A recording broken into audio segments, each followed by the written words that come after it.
Yan guys, good morning po sa ating lahat, sa mga solid na supporters natin dyan sa Juspur TV family. Woo! So, eto, babalik na naman tayo sa hanap buhay natin guys.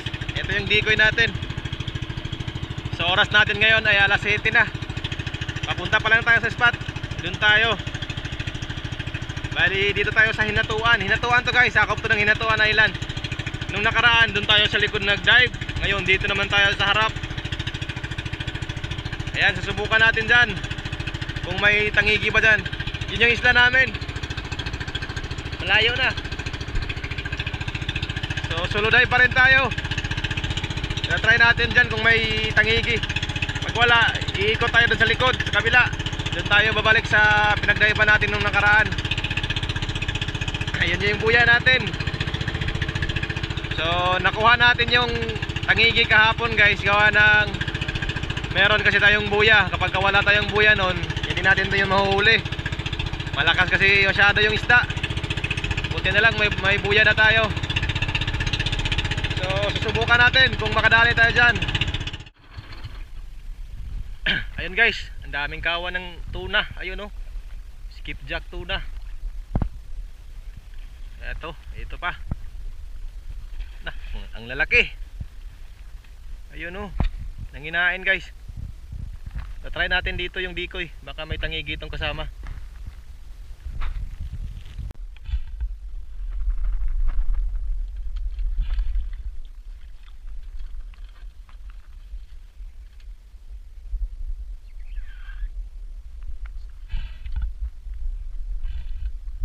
Ito na yung buya natin. Nakakunik na sa pana. Alright mga pare chong, ayan, welcome back po muli sa ating spear fishing. So eto, bago tayo nag-hunt ay nag-reload muna tayo ng rubbers natin para kung sakaling may lalapit kaagad sa decoy natin ay mapapana na kaagad natin yung isda. So ayan guys, yung itsura ng decoy natin kapag nakaset na po sa ilalim. So ganito lang po yung setup na ginagawa ko guys kasi wala po tayong kasama. Kaya eto, paano lang po yung ginagawa natin dito.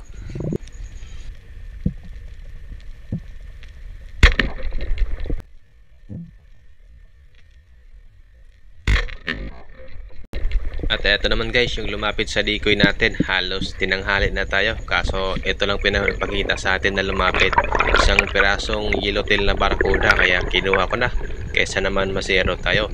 Nakailang lipat rin ako dito guys, kaso wala talagang tangigi or kingmac na lumapit sa decoy natin ngayong araw na to. Kaya I decided na umuwi na at nagpatuloy ako sa pamamana sa afternoon dive naman natin. Yellowtail barracuda. Panalo na rin guys ang isda na to at good size na yellowtail barracuda. Nagtimbang po ito ng 2 kilo, kaya solve na yung ating panggasolina dito.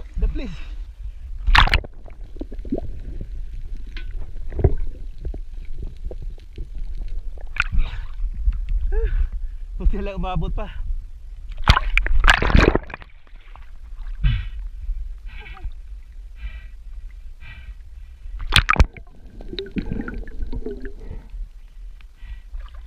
Good size.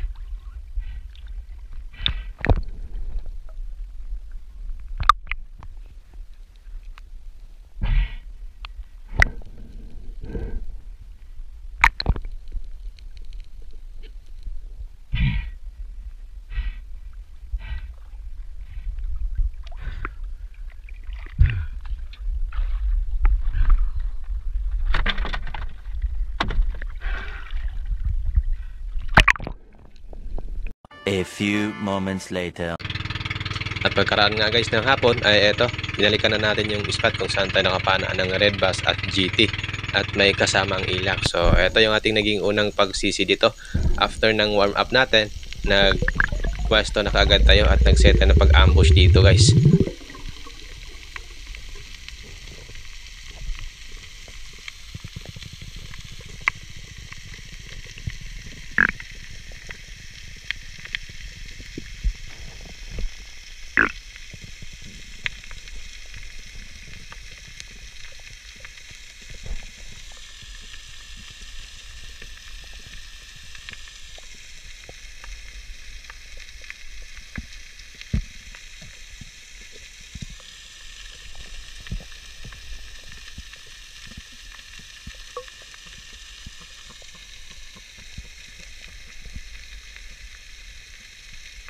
Medyo matagal na rin tayo dito sa ilalim guys, at akala ko talaga dito walang isda na lalapit sa atin. Ngunit paglingon ko sa likod ko, andito pala dumaan yung GT sa likuran natin, at buti na lang ay lumapit ito at napakaamo, kaya napagandahan natin ng tama dito.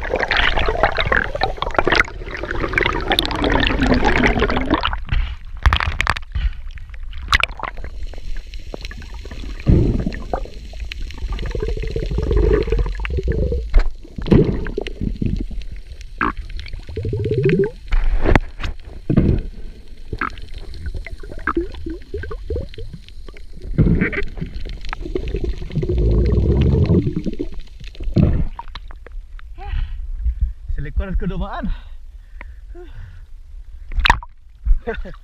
Mabuti maamo yung chiti. Sa likod ko dumaan guys. Kaya hindi ako gumalaw. Hinintay ko lang na dumaan sa harapan natin yung GT. Buti naman dumaan.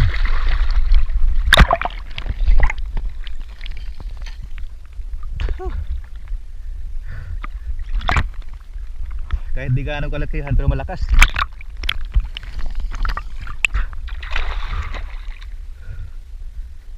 Dalawang kilo. Good size na rin.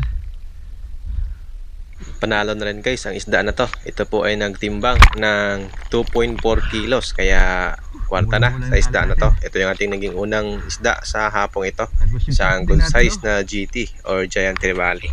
Shoutout nga pala guys kay Fernando De Leon, at shoutout din kay Juby Dihan from Surigao del Sur, at kay Toto Kalingaw from Coron, Palawan, at kay Johnny Haikten, at Dinos de la Cruz family from Naay, Cavite, at kay Hydrin Tam. Maraming salamat po. Pagkatapos ko naman guys makakarga yung GT sa bangka natin, nag-dive pa naman ako, at ito yung nagpakita sa atin.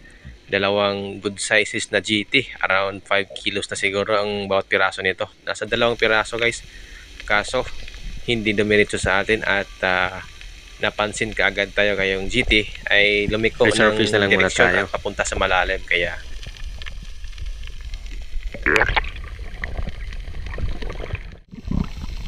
at ayan guys, muli na naman tayong nag-dive dito. Bali sa taas pa lang may napansin na ako dito, dalawang malalaking ilak na, kaya agad akong nag-set na pag-ambush dito. Hindi pa lang ako nakapwesto dito, may lumapit kaagad na isang piraso, good size na, around 1 kilo. Ayun, nasa range na natin, kaso mas hinintay ko yung isa kasi yun yung mas malaki, at eto lumapit na.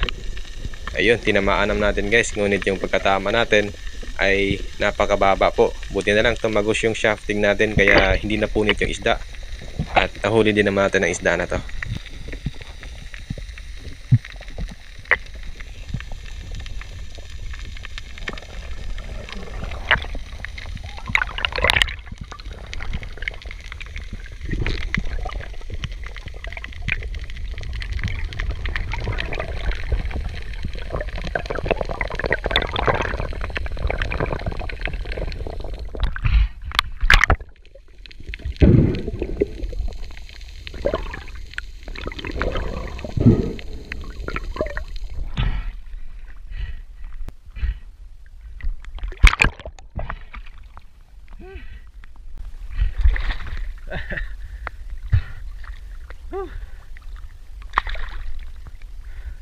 Napakalapad na katawan, pero dito natin tinamaan. Napakababa.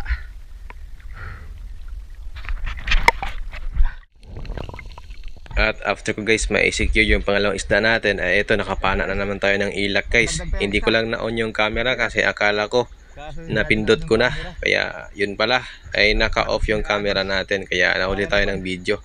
So ito, tinamaan natin sa mata, at tagos naman dito sa kabilang panga niya. Ito yung pangatlong isda natin, isang ilak pa din. Mataba. Yung agos guys, oh, napakalakas na. yung bangka natin. Ayun, napakalayo. Layo na ng pinunta natin. Napadpad na tayo dito. At habang ako ay pabalik sa bangka guys, eto, muli na naman akong nag-dive dito sa area kung saan napana yung red bass. So kung natatandaan nyo, ito yung area na yun kung saan ko napana yung red bass. So nag-ambush ako dito dahil andito yung mga ilak, so hindi ganun kalakihan. At buti na lang sa paghihintay natin may lumapit na malaki naman, kaya yun yung napana natin.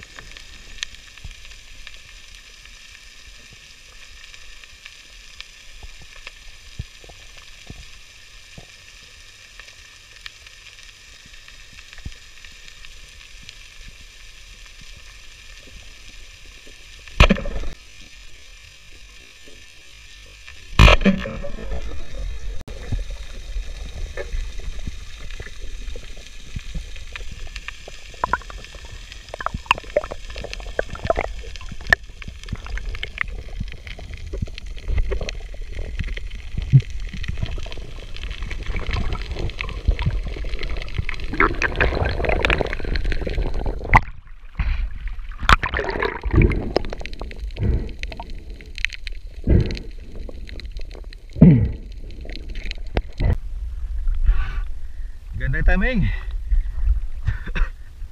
Ganda ng timing ng ilak.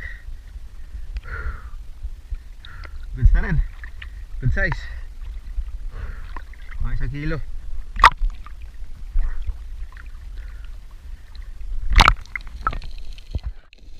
At eto na guys, yung mga nahuli ko, naka-4 na piraso tayo. Bale itong 3 ilak, ito yung mga nahuli natin.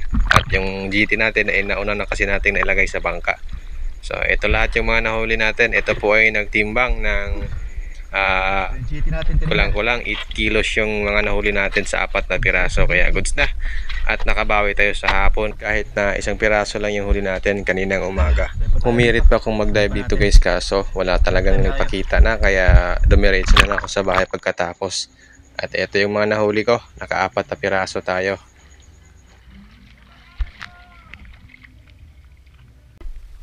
So ayun na guys yung atong huli. Itong GT nagtimbang po ng 2.4. So yung ating ilak naman, yung malaki 2.4 din. Tapos yung pangalawa 1.6. At yung isa naman ay 1.3. So umabot ng 7 kilos lahat, mahigit. So ito, chap-chapin natin. Pang ulam tsaka pang baon. Ayan, thank you. Thank you Lord sa blessing. So kaya ng umaga naka-isa lang tayo. Ngayon nakabawi naman tayo sa hapon.